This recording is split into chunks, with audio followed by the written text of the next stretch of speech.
grippiest conditions imaginable. Well, we got the clip for washing out.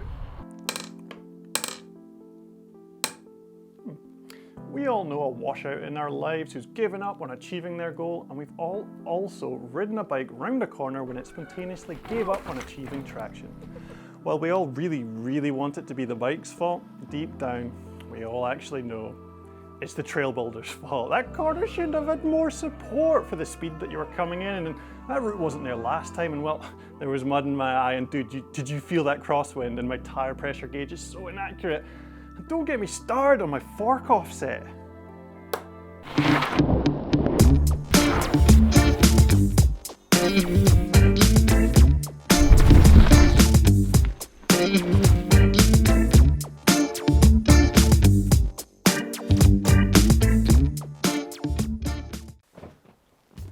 Washout. I thought this one would be quite simple, as my personal association with the phrase is so hard-coded that the action of washing out felt like the original use of the term. My initial thought process was, well, the tires have washed out from underneath you. History lesson over. But while the word out can be easily attributed to the tire's immediate exit out from underneath you, the verb wash is harder to pin down. To wash something is to use a liquid to clean and remove contaminants. Usually water is used along with a cleaning product and agitation with a hand, sponge, a brush. Water can sometimes be involved in a mountain bike washout, and certainly soap would make it more likely, but I wouldn't say anything ends up cleaner, which means we're probably on the wrong track here. The portmanteau of the word wash and the word out into washout is used in separate non-adrenaline fueled segments of the world, and these use cases may hold a clue. The most commonly used version is the cancellation or perceived failure of an event, most commonly due to excessive rain. I was golf last weekend. Oh mate, pissed it down. My bag pure floated away. It was a washout. While a mountain bike washout is definitely an actual failure, it is used to describe a very particular type of failure, which makes me think there's a more fitting source. So I had to open my mind to other possibilities and scroll a little further down dictionary.com. Water is again involved, as it's a dirty little minx with no morals. When there is excessive rain, water can flow with enough force that it breaks material's friction with its location, carries that material from where it intended to be to where it now is, resulting in washout. Now, if the excessive rain in this situation is the excessive bike speed for the grip levels, this momentum can break traction and carry the rider from where they intended to steer to where they ended up. It kind of works. Let's see you try better. Meanwhile, why does this actually happen? So, the semantics of washing out are pretty rudimentary, but how about the Rendell, is that gum? Did you bring enough for everyone? Oh, you did. Right, you're handing it out to everyone. Right. Outsmarted again by the class idiot. Okay, everyone's got gum? Sick, cool. Now, a mass like a rider on a bike moving in a specified direction at speed has inertia. To change the direction of this mass requires a centripetal force which is generated by the rider initiating a lean angle suitable for the turn radius and speed, then steering into the turn, which generates friction and mechanical grip between the tire and the ground. The tighter the turn or the higher the speed, the more lean angle is required and the more centripetal force is also required. This centripetal force is generated by the tire's cornering grip. This action also generates a centrifugal force, which is felt by the rider as G-forces, or a heavy feeling, which increases proportionally with the centripetal force. The faster and tighter the turn, the more grip is required and the more forces are generated. There's also like a bit of gravity and stuff in there as well, but I've chosen to oversimplify, ignore camber thrust, slip angles and gyroscopic precession, as I'm nowhere near intelligent enough to explain it. And honestly, they're kind of irrelevant to this video, so yeah. rider turns, tires grip, and creates a centripetal force and an equal and opposing centrifugal force. I broke my chalk. Ow. Grip is the most important variable in this equation. If we want the highest grip and least chance of washing out, we need to refer to Mr. Cathro's Super Series Slippy Scale, which goes from maximum grip all the way down to its diametric opposite anti-grip. We have Hero Dirt, hard pack, loam, mud, wet rock, all the way down to wet root. And it's a simple rule to follow: aim for this, avoid this. But you can also subcategorize it into positive and negative cambers, which greatly change the perceived grip levels. A positive camber on a wet route can feel grippier than a negative camber on Hero Dirt. This isn't because it provides more grip, it's actually because positive camber removes a lot of the need to steer. Think of like a motorbike riding around a vertical wall of death with the wheel almost straight and not steering. So really, what you're looking for to stop washouts is positive camber. Ride the berm. Go round the berm. You can cheat a little and remove skill from the equation by having better tire compounds and tread patterns that suit the conditions. Softer rubber compounds can generate more friction and grip when turning, and a well-designed tread pattern can bite into the surface to find even more grip. Where would I find a well-designed tread pattern?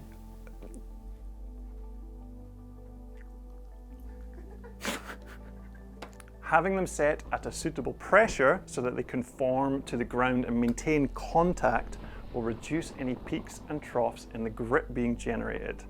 Suspension setup also comes into play, and even having a well-designed bike with a suspension platform that hugs the ground can increase the system's ability to generate those centripetal forces. And who doesn't love throwing money at a problem? So aiming for grip is definitely the priority, but you need to be composed to be able to actually go where you want. You need to be looking early enough so you get there. But anyway, once you're in the place where there is grip, now you have to make sure both wheels get a similar amount of grip, and that is with weight distribution. So if you have your weight reasonably centered, you get a nice, even amount of weight on each wheel, and the weight going into them dictates the amount of grip that they generate. And if you were to lean back, so your center of gravity was further back in the bike, then you're going to generate more grip on the back wheel and less grip on the front. What generates less grip, Randall? A fish. Like a fish. So less grip, like a fish. Weird boy.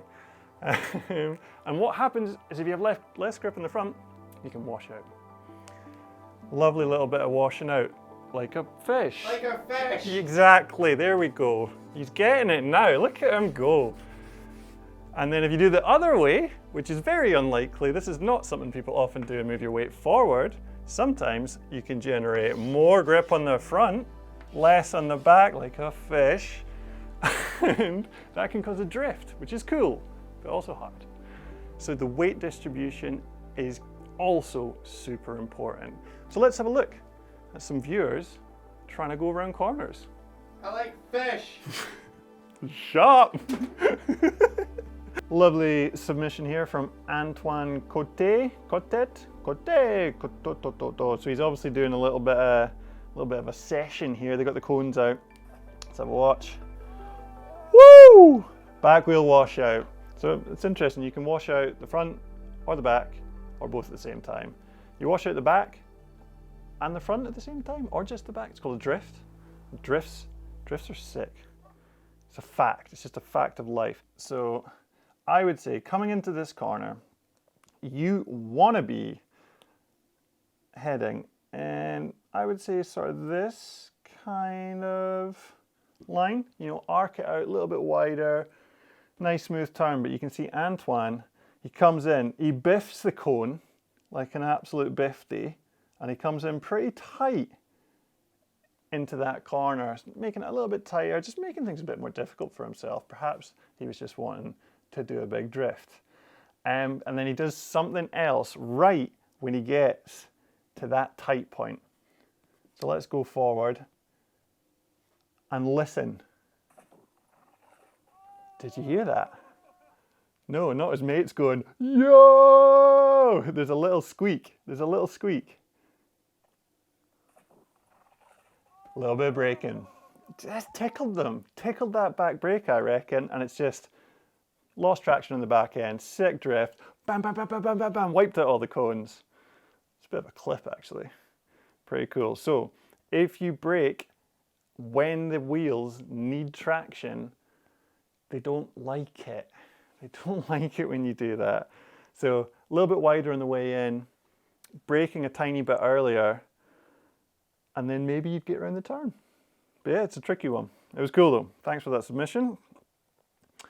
Now we got Lewis Jones. Lewis Jones. Lewis Jones. This looks like Marzine.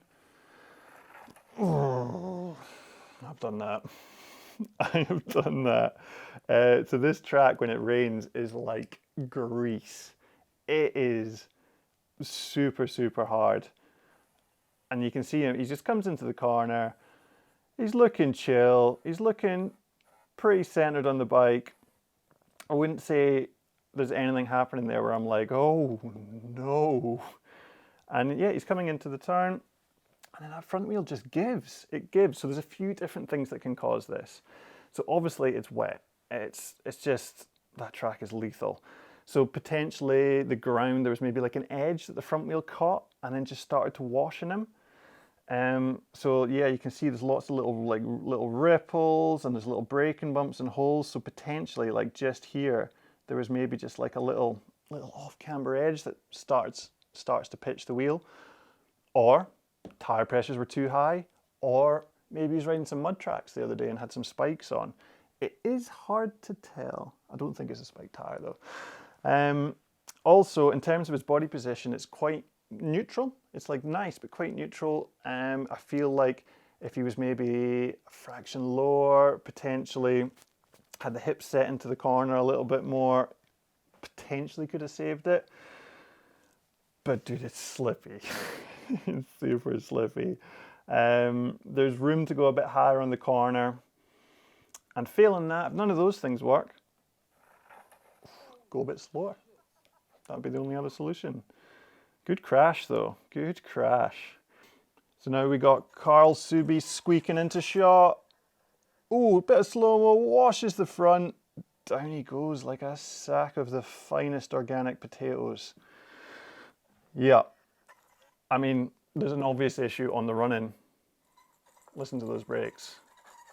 They are not functioning correctly. So if your brakes aren't working right, I mean, go check out the how to not total your bike episode for chat on that kind of stuff. Yeah, you can't slow down properly. You have to slow down for corners, and this one is a rubbly little minx of a turn, and you don't want to be coming in too fast. So his brakes aren't working. He's probably coming in too fast. When my brakes aren't working, I'm defensive. I'm leaning back. I'm not feeling confident about the corner. And then you can just see the front wheel starts to go on him. Oh, no. So you know he was braking mid-turn. This is Stuart, 95. Good Scottish name. It's a good Scottish name, Stuart. Here he comes. He's slowed it down for us. Come on, Stuart, where are you? Come on, Stuart. Come on, Stuart. Here he is.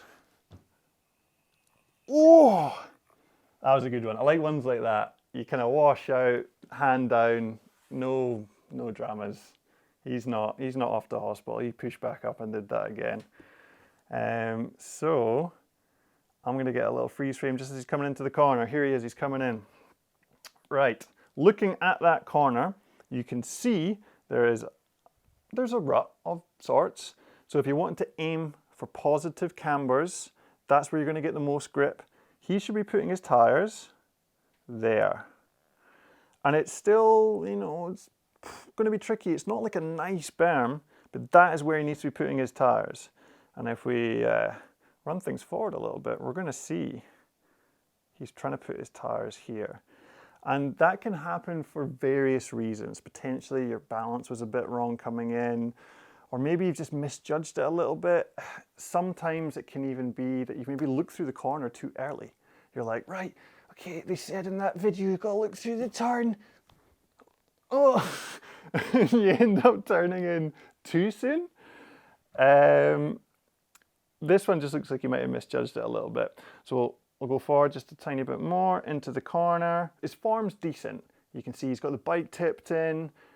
I think his weight could potentially be back a little bit too far. He's got his outside foot down. He's just on the wrong line.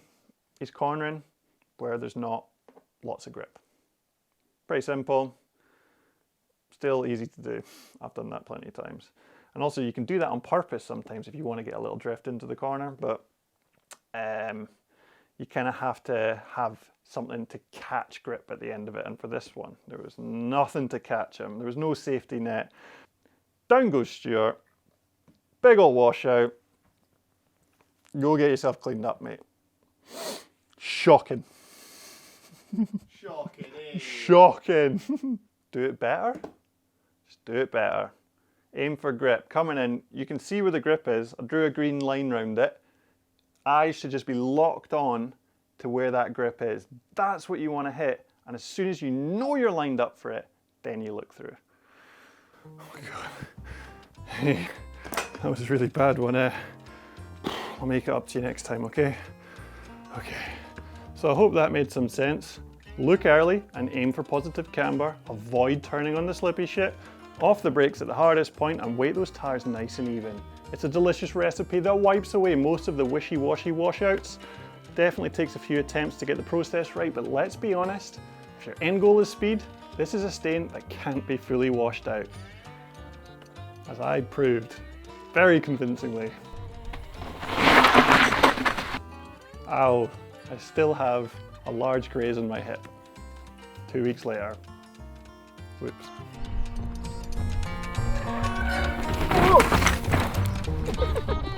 Yeah.